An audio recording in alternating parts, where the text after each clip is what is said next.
Oke, halo semuanya. Hari ini kita akan melanjutkan pembahasan yang di minggu sebelumnya.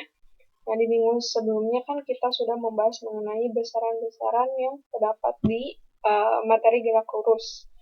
Yaitu diantaranya ada jarak dan perpindahan, ada kecepatan dan kelajuan, dan juga ada perlajuan dan percepatan. Nah, di pembahasan sekarang mengenai gerak lurus, kita akan membahas mengenai beberapa pergerakan benda. Jadi, bagaimana benda tersebut bergerak gitu. Oke, jadi adapun jenis-jenis gerak lurus yang akan kita pelajari yaitu gerak lurus kecepatan konstan, gerak lurus percepatan konstan, dan gerak vertikal. Nah, pembahasan pertama kita akan membahas mengenai gerak lurus dengan kecepatan konstan. Nah, di sini gerak lurus artinya benda itu bergerak di lintasan yang lurus dengan kecepatan konstan. Seperti itu. Jadi kita akan membahas seperti apa sih benda yang bergerak lurus dengan kecepatan konstan itu. Oke, nah sudah di sini sebelumnya, benda yang bergerak lurus dengan kecepatan konstan artinya pertama lintasan benda tersebut adalah lurus. Jadi benda memiliki lintasan yang lurus, kemudian kecepatannya konstan. Artinya, perpindahan benda setiap waktunya itu selalu tetap. Misalkan, di detik pertama, dia berpindah sejauh 2 meter. Kemudian, 1 detik kemudian, dia berpindah sejauh 2 meter juga. Terus di detik ketiga, berpindah sejauh 2 meter juga. Jadi, perpindahannya setiap waktu itu tetap atau konstan. Seperti itu. Jadi perubahan perpindahannya itu tetap besarannya sehingga menyebabkan kecepatan benda itu konstan seperti itu. Nah, di gerak lurus ini kita akan menemukan 3 macam grafik. Ada grafik S terhadap T, yaitu grafik jarak terhadap waktu, grafik kecepatan terhadap waktu, dan grafik percepatan terhadap waktu. Nah, di grafik jarak terhadap waktu di sini terlihat bahwa garisnya adalah garis linear. Seperti yang disebutkan sebelumnya, jadi perpindahan benda setiap waktunya itu selalu tetap. Jadi di detik pertama dia berpindah sejauh 2 meter, maka di detik selanjutnya pun akan berpindah sejauh 2 meter pula. Nah, seperti itu. Oke. Perubahan perpindahan yang tetap itu akan menghasilkan nilai kecepatan yang konstan atau tetap. Jadi, di sepanjang rentang waktu ini, kecepatan benda itu bernilai sama, maka menghasilkan garis lurus seperti ini. Karena kecepatannya konstan, berarti tidak terjadi perubahan kecepatan ya kan, sehingga menyebabkan nilai percepatannya itu adalah 0, seperti itu. Sehingga apabila kita nyatakan secara matematis, untuk gerak lurus kecepatan konstan ini bisa dinyatakan seperti ini.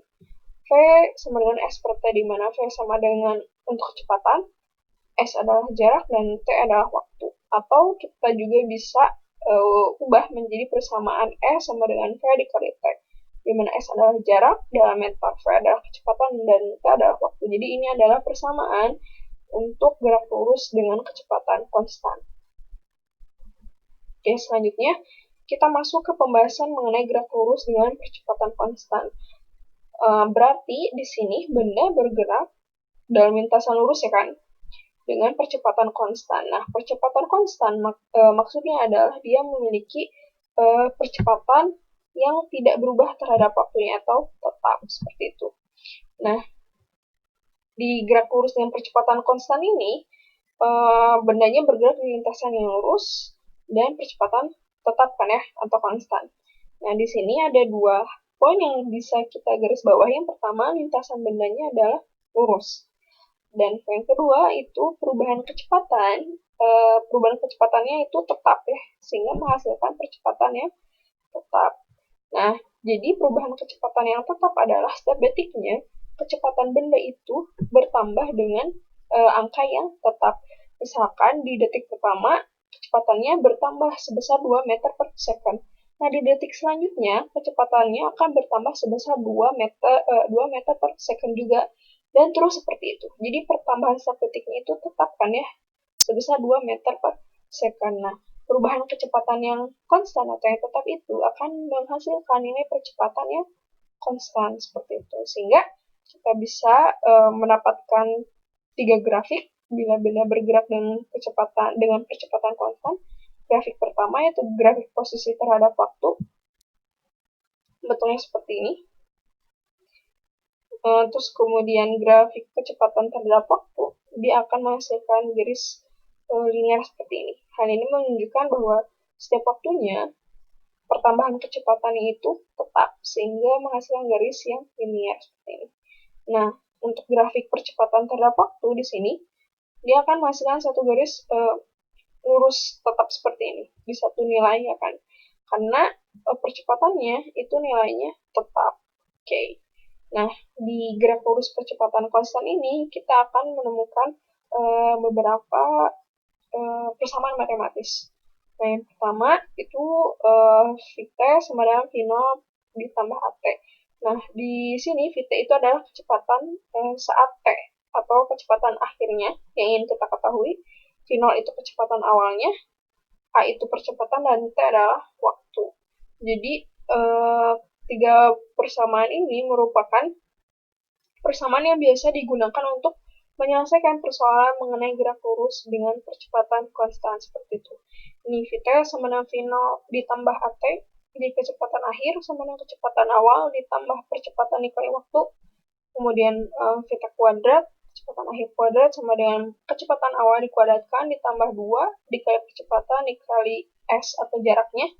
Dan untuk mencari jarak S sama dengan V0 kecepatan awal ditambah setengah AT kuadrat. Seperti itu. Nah, kita selanjutnya masuk ke materi mengenai gerak vertikal. Nah, gerak vertikal ini berarti menunjukkan bahwa benda itu bergerak di lintasan vertikal.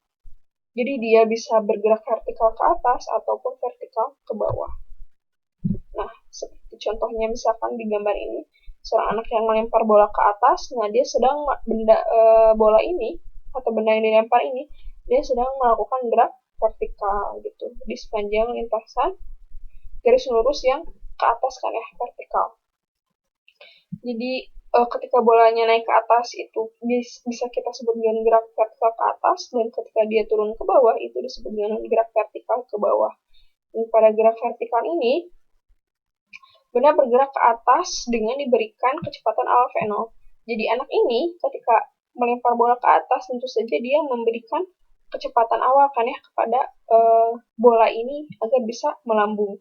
Kemudian benda yang bergerak vertikal ke atas ini melawan percepatan gravitasi yang bernilai 10 meter per sekund kuadrat. Seperti yang sudah kita ketahui, kalau misalkan percepatan gravitasi G itu arahnya ke bawah atau menuju pusat bumi.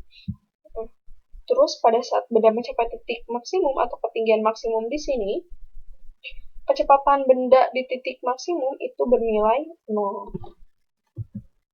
Oke. Di gerak vertikal ke atas ini, kita memiliki 3 persamaan matematis yang biasa digunakan untuk menyelesaikan persoalan mengenai gerak vertikal.